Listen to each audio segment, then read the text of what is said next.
Have you ever had an experience with a friend that you've helped out, but then when you needed help, they were nowhere to be found? Yeah, that happened to me too. Let's talk about it. I've told you guys briefly that I've had a rough upbringing. I grew up in group homes, also from the Bronx, and I definitely was homeless when I was a kid. Times was rough out here in these streets. I mean that literally. And it was cold, son.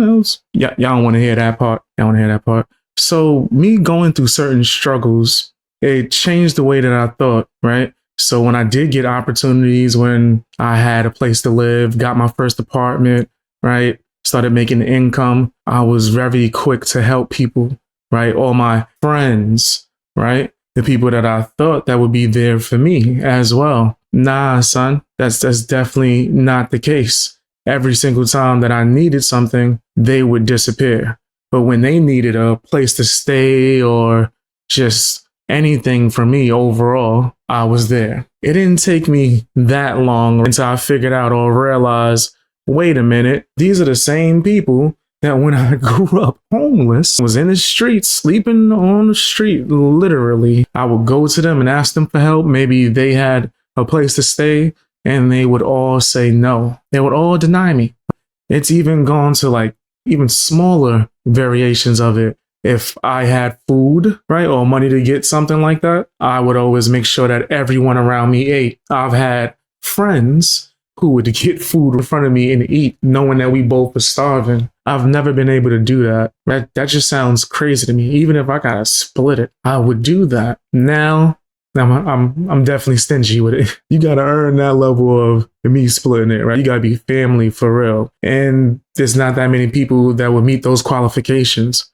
But because I was young and stupid, and I assumed that everybody thought like how I did, which was dumb, definitely not the way to go. If it's a lesson that you learn from that, that's one of the variations of a lesson that you definitely should take. The energy will not be the same that you give out unless you are very, very strict with who you have around you, who you select to be your friend, who are you giving these things to or doing things for.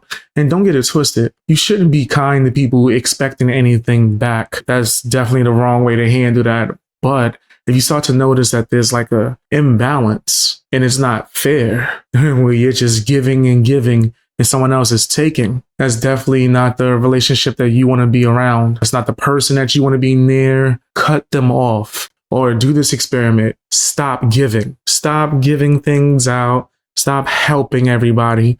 Say no. It's okay. That's one of the main lessons that I want you to be able to take from this. It's okay to say no. The other lesson is that you have to evaluate people that surround you like crazy. Snakes and users, fam, there's so many of them. They will find you and they will try to use you or snake you. It's up to you to be able to determine who's real and who's fake. You got to be careful because there's a whole lot of fake out here, but that's just my opinion. Tell me what yours is down in the comment section. Hit the hype button.